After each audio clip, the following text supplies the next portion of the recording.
Hello everyone and welcome back to my channel. मैं उम्मीद करता हूँ आप सभी लोग अच्छे से होंगे और आपकी प्रिपरेशंस अच्छे से चल रही होंगी। तो जो भी बच्चा चैनल पर पहली बार आया है वो सब्सक्राइब ज़रूर करें और जो भी इस वीडियो को देखता है उसे प्लीज़ शेयर भी साथ में कर दिया करें। मैं आपके लिए आज कुछ हिस्ट्री के क्वेश्चंस लेके आया हूँ। उससे पहले एक करेक्शन है जो आपको करनी है। जो रीऑर्गेनाइजेशन एक्ट हमने पढ़ा है उसके पार्ट 9 को आपने देखना है, जो एडवोकेट जनरल के साथ डील करता है। वहाँ मैंने आपको बोला है कि एडवोकेट जनरल जहाँ तक रहता है, मैंने बोला तो है गवर्नर जब तक चाहता है तब तक वो ऑफिस में रहता है, लेकिन अब हमें आदत है pleasure of president, during the pleasure of president लिखने की, तो मैंने वहाँ लिखा प्रेसिडेंट है, तो आप उसको प्लीज़ करेक्ट कर लीजिएगा। वो है गवर्नर। जब तक गवर्नर चाहता है तब तक एडवोकेट जनरल ऑफिस में रहता है, तो ये आप प्लीज़ वहाँ पे करेक्शन कर दीजिएगा। तो चलिए आज का वीडियो अब हम स्टार्ट करते हैं। हमारा पहला क्वेश्चन है, in the interim government formed in 1946। अभी क्वेश्चन आपको यहाँ से हो गया कि 1946 में हमारी इंटरिम गवर्नमेंट बनी थी, ठीक है। The minister for education was Patel, Rajaji, Maulana Abul Kalam Azad और एनी बेसन। अब बताइए, आपको पता होना चाहिए, तो इसका करेक्ट ऑप्शन जो है वो है मौलाना अबुल कलाम आज़ाद, ठीक है। दूसरा क्वेश्चन हमारा है, ए resolution declaring Purna Swaraj complete independence in as India's political goal was pass in the dash Congress of 1929। आप देखो, ये जितने भी रेजोल्यूशंस हैं, चाहे 1916 का हो, 1930 का हो, जो भी इम्पॉर्टेंट रेजोल्यूशंस हैं और जो भी इम्पॉर्टेंट सेशंस हैं, ठीक है, वो सारे कांग्रेस के जो इम्पॉर्टेंट सेशंस हैं आईएनसी के, वो आपने करने हैं। तो इस क्वेश्चन का करेक्ट ऑप्शन है लाहौर। लाहौर में क्या हुआ था, इंडियाज़ गोल एज जो पूर्ण स्वराज का जो रेजोल्यूशन है वो लाहौर में पास हुआ था, ठीक। उसके बाद आपका थर्ड क्वेश्चन आता है, who had founded the Deccan educational society, ठीक है। दादा भाई नारोजी, CR दास, स्वामी विवेकानंद और महादेव गोविंद रानाडे, ठीक है। तो इसका जो करेक्ट ऑप्शन है वो है महादेव गोविंद रानाडे, ठीक है। तो ये जितनी भी सोसाइटीज़ या कोई भी ऑर्गेनाइजेशन जो 1857 के बाद बनी है वो इम्पॉर्टेंट हो जाती हैं, और दादा भाई नारोजी, इस तरह के जो इम्पोर्टेंट लोग, लाला लाजपत राय, जिनकी बहुत बात हुई है 1857 के बाद, ठीक है, इंडियन नेशनल मूवमेंट में ख़ास तौर पे, तो तब उस टाइम पे जो सोसाइटी, जो ऑर्गेनाइजेशन बनी है वो इम्पोर्टेंट हो जाती हैं, ठीक। उसके बाद Champaran, the site of Gandhi's first experiment in Satyagraha is located in the state of. अब देखिए, चंपारण के साथ साथ आपने दो और चीज़ें, चंपारण के साथ ही खेड़ा सत्याग्रह हुआ, अहमदाबाद मिल स्ट्राइक हुई, ये चीज़ें भी आपने जो है इसके साथ साथ पढ़नी है। ये कब हुई, कहाँ हुई, किस रीज़न से हुई। तो अब यहाँ पे हमारा जो क्वेश्चन है वो ये है कि चंपारण जो the site of Gandhi's first experiment in satyagraha है ना 1917 में, इसका क्वेश्चन लास्ट टाइम भी आया है एग्ज़ाम में, जब सब इंस्पेक्टर का एग्ज़ाम हुआ था। तो ये बिहार में है, केरला में है, गुजरात में है या पंजाब में है, तो ये आपकी बिहार में है, ठीक है। ये आंसर अब देख लिया आपने। तो द प्रार्थना समाज हैड बीन एस्टैब्लिश्ड बाय राजा राम मोहन रॉय, केशव चंद्र सेन, स्वामी विवेकानंद या MN रॉय, ठीक है। MN रॉय को पहले ही अब बाहर निकाल देंगे क्योंकि इन्होंने आइडिया दिया था कॉन्स्टिट्यूशन का। राजा राम मोहन राय ने क्या फाउंड किया था, आपको पता होना चाहिए। अगर आप पढ़ रहे हैं, यहाँ तक पहुँचे हैं, तो आपको ये पता होना चाहिए। स्वामी विवेकानंद का भी पता होना चाहिए क्योंकि ये मैंने भी करवाई है ये चीज़ें। तो इसका जो करेक्ट ऑप्शन है वो है केशव चंद्र सेन, ठीक है। उसके बाद the Dandi March undertaken by Gandhi was. तो डांडी मार्च किसका हिस्सा था, एक रूटीन मार्च था normally, a part of quit India movement, a part of civil disobedience movement या a demonstration of Congress power, ठीक है। ये इन सब में क्या था, सिविल क्विट इंडिया मूवमेंट आपको याद होगा 1940 में हुआ था, ठीक। तो फिर आप जब वापस आएंगे तो आप देखेंगे ये तो 1930 में हुआ है, ठीक है। फिर आप देखेंगे उस टाइम पे कौन चीज़ हुई थी, तो उस टाइम पे सिविल डिसोबीडियंस मूवमेंट हुई थी, तो इसका करेक्ट ऑप्शन आपका C हो जाता है, ठीक। अब है question, with which of the following would you associate Jyotiba Phule, ठीक। ज्योतिबा फुले क्या सत्यशोधक मंडल, थियोसॉफिकल सोसाइटी, टाटवा बोधिनी समाज या धर्म सभा, ठीक है।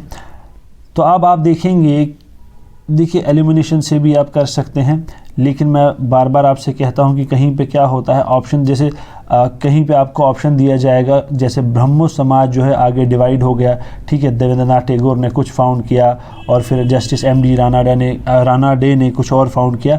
ऐसे करते करते अगर चारों ऑप्शन बहुत सेम होंगे वहाँ पे प्रॉब्लम हो जाएगी। इसलिए ये आइडिया होना चाहिए। थियोसॉफिकल सोसाइटी ये एनी बेसेंट इससे रिलेट करती है, यहाँ पे इसका कोई कनेक्शन नहीं है। तो इसका करेक्ट ऑप्शन जो आपका इस क्वेश्चन का है वो आपका सत्यशोधक मंडल, और इन्होंने शायद सत्यशोधक समाज भी फाउंड किया था ज्योतिबा फुले ने, ठीक है। उसके बाद आपका आता है हु वो had become the first governor general of India after independence. तो ये हमें पता होना चाहिए कि जब आज़ादी मिली 15 अगस्त 1947 को, तो पाकिस्तान का जो है वो बना जिन्ना, ठीक है, और इंडिया का कोई इंडियन नहीं बना, वो लॉर्ड माउंटबेटन रहा कुछ टाइम, जब तक इंडिया का फिर बाद में बना, ये क्या कहते हैं गवर्नर जनरल कह लीजिए उसे आप। तो ये पहला हमारा जो है वो आपका बना लॉर्ड माउंटबेटन इंडिपेंडेंस के बाद। अब आपने बताना है कि इंडिपेंडेंस के बाद पहला इंडियन कौन जो है वो गवर्नर जनरल बना। वो ऊपर एक ऑप्शन में उनका नाम आया भी है, तो आपने वह कमेंट में बताना है कि वो कौन है, ठीक है। The east India company had taken Bombay from. अब ईस्ट इंडिया कंपनी ने बॉम्बे कहाँ से लिया। अब अगर आप मेरे ही लेक्चर्स रिवाइंड करेंगे जो हमने पढ़ा, तो जो किंग ऑफ पुर्तगाल था उसने डावरी दी चार्ल्स सेकंड को इसकी बहन से शादी करने के लिए, ठीक है, आपको याद होगा। तो वो रहा पहले चार्ल्स सेकंड के बाद। फिर जब ईस्ट इंडिया कंपनी आई उन्होंने लीज पे लिया ये चार्ल्स सेकंड से, ठीक है। तो इसका करेक्ट ऑप्शन जो है वो है चार्ल्स सेकंड। फिर the governor general was given power to issue ordinances. ये भी मैंने आपको पढ़ाया है, अगर आप मेरे लेक्चर फिर से देखेंगे। ऑर्डिनेंसेस 6 महीने तक जो है वैलिड रहते हैं। तो कौन से 1858 में दिए, 1861 में दिए, 1860 में दिए या 1871 में दिए। अब यहाँ एलिमिनेट करना बहुत मुश्किल हो जाता है जब चारों आपको साथ साथ ऑप्शन दे देंगे, ठीक है। इसका करेक्ट ऑप्शन जो है वो 1861 है। कहता है communal representation was for the first time given in the interest of Muslims by. Communal representation मतलब कि मुस्लिम कैंडिडेट जो हैं उनके लिए सिर्फ मुस्लिम्स ही वोट कर सकते हैं। 1909 के एक्ट में या गवर्नमेंट ऑफ इंडिया एक्ट 1919 के एक्ट में, गवर्नमेंट ऑफ इंडिया एक्ट 1935 या द एक्ट ऑफ 1858। तो इसका भी आपको ऑप्शन पता होना चाहिए। इसका A option the Indian council act of 1909, ठीक है, जिसको मॉर्लेमेंटो रिफॉर्म्स भी हम कहते हैं। फिर bicameral legislature was first provided to India by the Pitt's India act, government of India act 1935, government of India act 1919 और काउंसिल एक्ट ऑफ 1861। ये भी मैंने पढ़ाया है। तो इसका सही ऑप्शन आपको आना चाहिए। तो इसका सही ऑप्शन है C, government of India act 1919, ठीक है। August offer was issued on dash 1940। अब देखिए यहाँ पे एलिमिनेट करना बड़ा मुश्किल हो जाता है, ऐसे 8 अगस्त, 15 अगस्त, 20 अगस्त और 30 अगस्त। और मैं आपसे बार बार कहता हूँ जो इंडियन नेशनल मूवमेंट के या 1857 के बाद की भी डेट्स हैं वो इम्पॉर्टेंट हैं, सारी की सारी वो सभी डेट्स आपको याद होनी चाहिए। तो इसका करेक्ट ऑप्शन है ए, 8 अगस्त, ठीक है। अब है as per the cabinet mission plan the power would be first transfer to, ठीक है। जो कैबिनेट मिशन प्लान आया जिसके तहत बाद में हमने कॉन्स्टिट्यूंट असेंबली बनाई, फिर कॉन्स्टिट्यूशन बनाया, इसमें पावर किसको ट्रांसफ़र की जाती सबसे पहले, ठीक है। इंडियन नेशनल कांग्रेस को, इंटरिम गवर्नमेंट को, वॉइस रॉय को या प्रिंसेस ऑफ द स्टेट्स या प्रिंसली स्टेट जो भी है।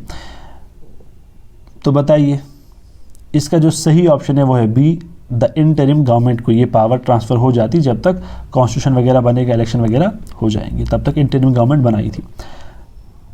और आपको ये भी पता होना चाहिए वो कब बनी थी, कौन सी डेट दिसंबर में थी। ये सब चीज़ें आपको आनी चाहिए और आप कमेंट में ये बताएंगे। Who played an important role in bringing all the states in the independent India into the country's unity, ठीक है। अब बहुत ज़्यादा इजी में कहूँगा ये क्वेश्चन है, क्योंकि अगर आपने अच्छे से पॉलिटी पढ़ी होगी, ठीक है, यूनियन एंड इट्स टेरिटरीज़ का पार्ट पढ़ा होगा। मैंने तो ये नहीं बोला आपको, क्योंकि हमने जहाँ ख़त्म किया था उसके बाद फिर क्रिएशन ऑफ स्टेट था, ठीक है, 16 स्टेट कौन बनी, 17, 18, 19 ऐसे, तो वो मैंने कहा था कि अब वो भी देख लेना, अगर वो वहीं उसी चीज़ में ही आ जाएगा। तो इसका सरदार पटेल, ह्यूम, सुभाष चंद्र बोस या डॉक्टर राजेंद्र प्रसाद, इसका सही ऑप्शन है सरदार पटेल, ठीक है।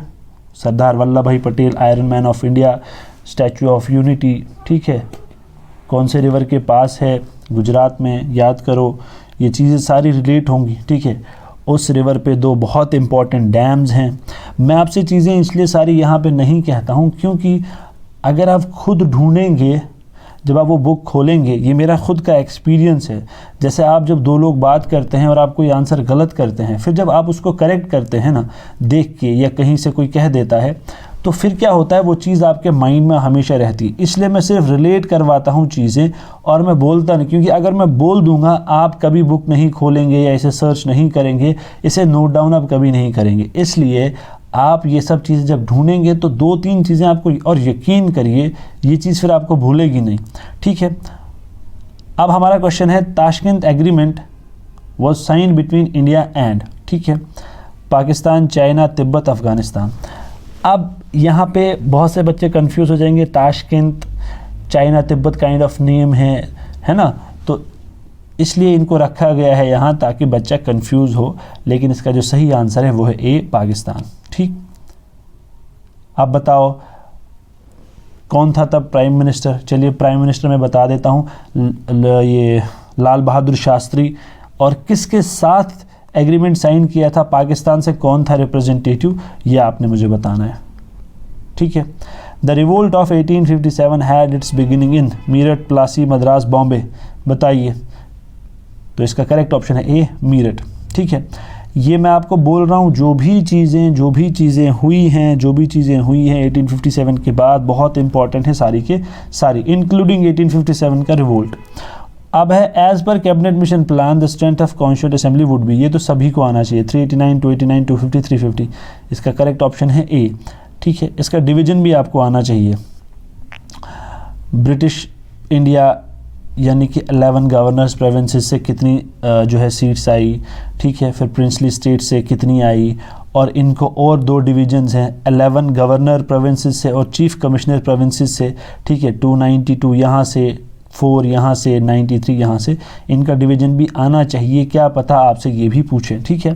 तो ये थे कुछ क्वेश्चंस मॉडर्न हिस्ट्री पे, मैं आपके लिए और क्वेश्चंस लेके आता रहूँगा, लेकिन आपने वीडियो को देखने के साथ साथ सब्सक्राइब भी ज़रूर करना है। तो चलिए, thank you and all the very